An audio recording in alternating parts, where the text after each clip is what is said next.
আমাদের এখানে উপস্থিত হয়েছেন। একদিকে যেমন দলীয় নেতৃত্বটা রয়েছেন, ঠিক তেমনি অন্যদিকে আমাদের প্রশাসনিক যারা হেড হয়ে আছেন বা প্রশাসনিক নেতৃত্ব দিচ্ছেন আমাদের মেম্বারসরাও আছেন। জেলা পরিষদ থেকে শুরু করে পঞ্চায়েত সমিতি, গ্রাম পঞ্চায়েত এবং অঞ্চল নেতৃত্বরা, বুথের আমাদের যারা আছে, বিশেষ করে ব্লকের নেতৃত্বরা এবং আমাদের জেলার নেতৃত্বরা সকলেই রয়েছেন। আমি আলাদা করে আর নাম নিচ্ছি না, সকলকে আমি খুব আন্তরিক ধন্যবাদ জানাচ্ছি। আদার প্রেসিডেন্ট বা সমর মুখার্জি সাহেবের যৌথ নেতৃত্বে যে আজকে সভার আয়োজন করা হচ্ছে, তার মূল উদ্দেশ্যই হচ্ছে যে আগামী 2026 আমরা কীভাবে লড়ব, কীভাবে সংগঠনকে আরও শক্তিশালী করে গড়ে তুলব। এবং শুধু তাই নয়, বিশেষ করে একটা আমি জিনিস নিয়ে শুধু বলবো, যেটা আমার সমরবাবু বললেন। আপনারা সকলে 27 তারিখে আমাদের নেত্রীর বার্তা শুনেছেন। আপনাদের দুটো জিনিস একটা অনুরোধ করব, যে বুথে যারা কর্মীরা রয়েছেন, বুথ প্রেসিডেন্ট, বুথের মেম্বার এবং কর্মীরা যারা রয়েছে, তাদের উদ্দেশ্যে আমাদের বিনীত অনুরোধ যে আপনারা প্রাথমিক যে কাজটা হচ্ছে এখন, যেটা আমাদের কাছে সকলের কাছে আতঙ্কের বিষয়, সেটা হচ্ছে যে বুথ লিস্টে যে সংযোজন, যে নামগুলো সংযোজন হয়ে এসছে প্রত্যেকটা বুথে, নতুন ভোটার যে নাম সংযুক্তিকরণ ঘটেছে, সেগুলো আপনারা একটু মাইনরলি চেক করবেন যে যাদের নাম নতুন নথিভুক্ত হয়েছে তারা সেই বুথের বাসিন্দা কি না, সেটা আপনারা 1 নম্বর চেক করবেন।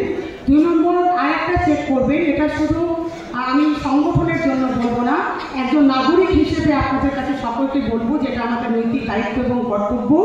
দ্বিতীয় যে পয়েন্টটা হচ্ছে, সেটা হচ্ছে যে একজন ভোটারের একটাই এপিক নাম্বার থাকবে।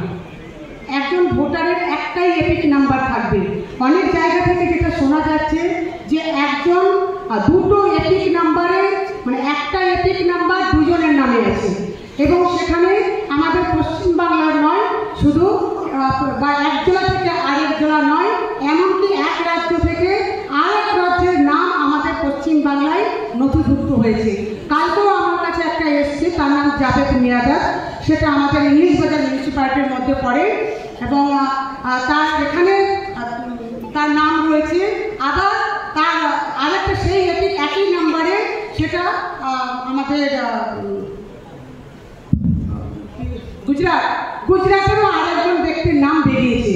ফলে এগুলো থেকে আমাদের সচেতন থাকতে হবে, কারণ এখানে বিজেপি যখন বাংলার মুখ্যমন্ত্রী শ্রীমতী মমতা ব্যানার্জির উন্নয়নকে স্তব্ধ করতে পারছে না, তারা কেন্দ্রীয় সরকারের টাকা আটকে দিয়েও যখন পশ্চিমবাংলার উন্নয়নকে ঢুকতে পারছে না এবং তারা সংগঠনকে শক্তিশালী করতে পারছে না, তার পরিপ্রেক্ষিতে তারা ভুয়ো ভোটার ঢুকিয়ে দিয়ে তারা একটা ব্যালেন্স আনার চেষ্টা করছে।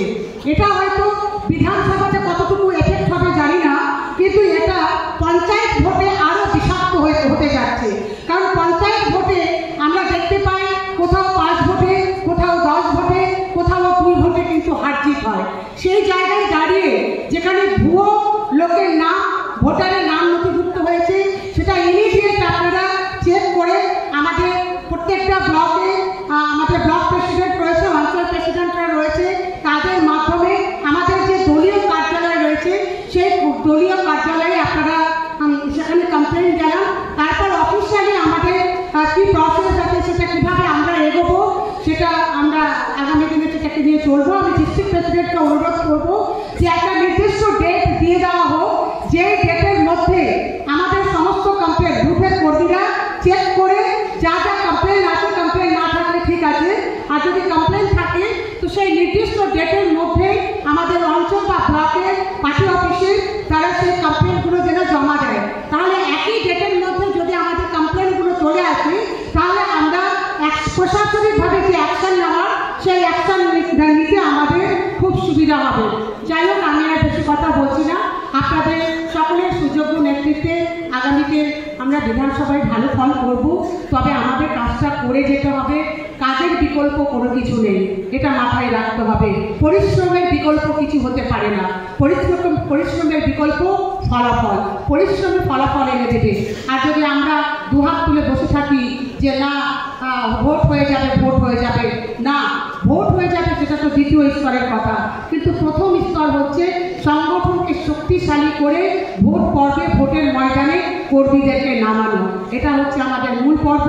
আজকে এই কর্মসূচি হয়ে যাওয়ার পরে, জেলাভিত্তিক এই কর্মী সভা হয়ে যাওয়ার পর, আমি প্রত্যেকটা বিধানসভা বা ব্লকের যারা নেতৃত্ব রয়েছেন তাদেরকে অনুরোধ করব, আপনারা ব্লকে এই কর্মী সভা করুন এবং এখন থেকে নতুন করে বুথ কমিটি আপনারা তোলার চেষ্টা করুন।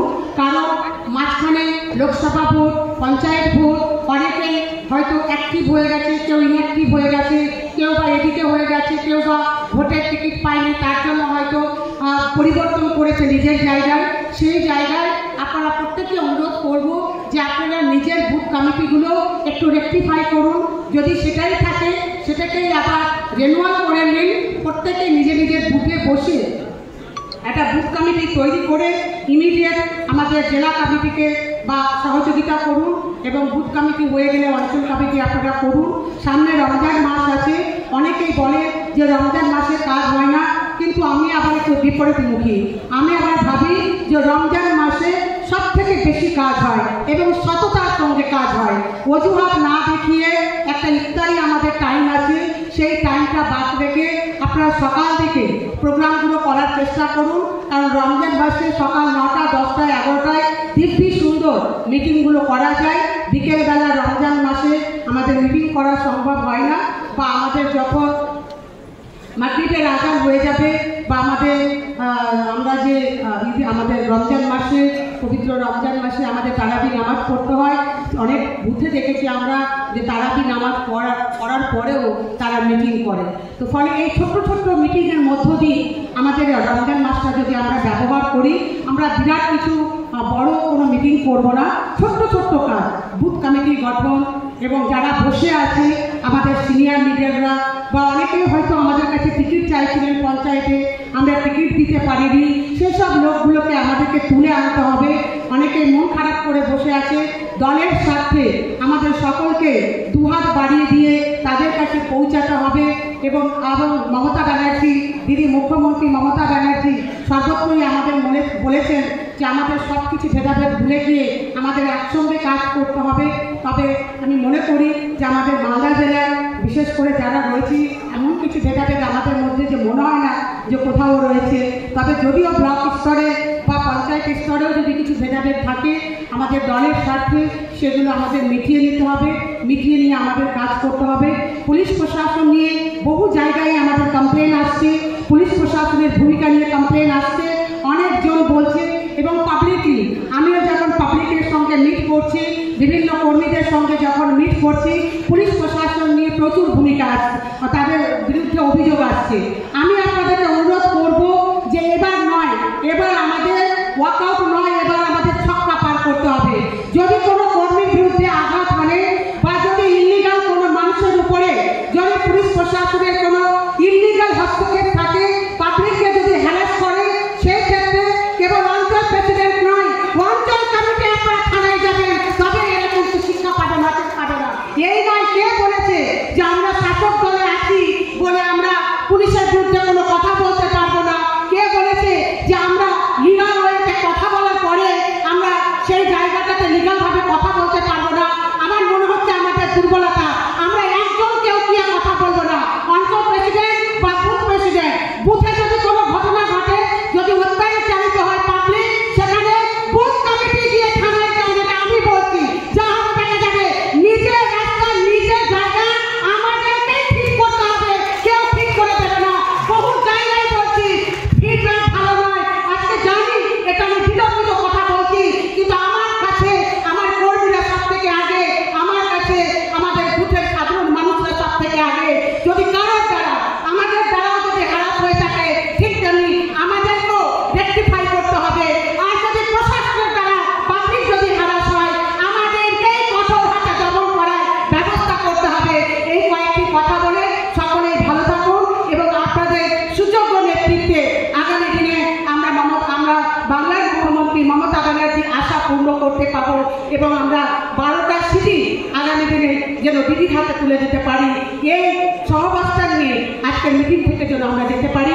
এই কয়েকটি কথা বলে আমার কথা শেষ করছি। ধন্যবাদ, নমস্কার, আসসালামু আলাইকুম। মমতা ব্যানার্জি জিন্দাবাদ, অভিষেক ব্যানার্জি জিন্দাবাদ। সবাই দেখুন, বলাটা ভুল, তৃণমূল কর্মী পরের কথা, সাধারণ মানুষের উপরে এমন কিছু ঘটনা ঘটছে যাতে আমরা কিন্তু খুব ক্ষিপ্ত। আমরা সাধারণত কি এতদিন দেখে আসছি যে মানুষ পাবলিক রিপ্রেজেন্টেটিভের উপরে ক্ষুব্ধ হয়, তাদের ভূমিকায় ক্ষুব্ধ হয়, কিন্তু আমি যেহেতু খুব গ্রাসরুট লেভেলে কাজ করি, বুথে নেমে কাজ করি, মানুষ কিন্তু পুলিশ প্রশাসনের উপরে ক্ষিপ্ত। বিরোধী রাজনৈতিক দলের হয়ে পুলিশ কাজ করছে বলে দেখুন, আমরা পুলিশ এখানে বিরোধী বা স্ববিরোধী নয়, পুলিশ প্রশাসন নিউট্রাল কাজ করবে এবং সাধারণ মানুষের কথা শুনবে, যেটা লিগাল সেই কাজটা করবে। এখানে বিরোধী বা আমরা পুলিশের কাছ থেকে কোনো দিন, আমি ব্যক্তিগতভাবে কোনো দিন কোনো ইস্যু নিয়ে ফাইনাল উল্টার চেষ্টা করিনি কোনো দিন, এবং ইললিগাল কাজকে সমর্থন করিনি। কিন্তু যেভাবে আজকে সাধারণ মানুষ পুলিশের বিরুদ্ধে কথা বলছে, আমরা বিভিন্ন বুথে গিয়ে যেভাবে শুনতে পাচ্ছি এবং যেভাবে অ্যাকশান নিচ্ছে, তাতে কিন্তু আমি একজন এমএলএ হিসেবে আমি ভীষণ অসন্তুষ্ট। কারণ মানুষকে সুস্থ প্রশাসন তুলে দেব, এটাই হচ্ছে আমাদের নৈতিক দায়িত্ব এবং কর্তব্য। মানুষ যদি পরেশান হয় তাহলে আমরা চুপ থাকতে পারি না। আমি আপনাদের মাধ্যমে আমি অনেক সব জায়গাতে সব লেভেলেই বলার চেষ্টা করেছি। আপনারা সকলেই জানেন যে আমি একেবারে পুলিশকে কোনো প্রকারে অপব্যবহার আজ পর্যন্ত রাজনৈতিক জীবনে করিনি, কিন্তু আজকে সাধারণ মানুষ কিন্তু প্রশ্ন করছে।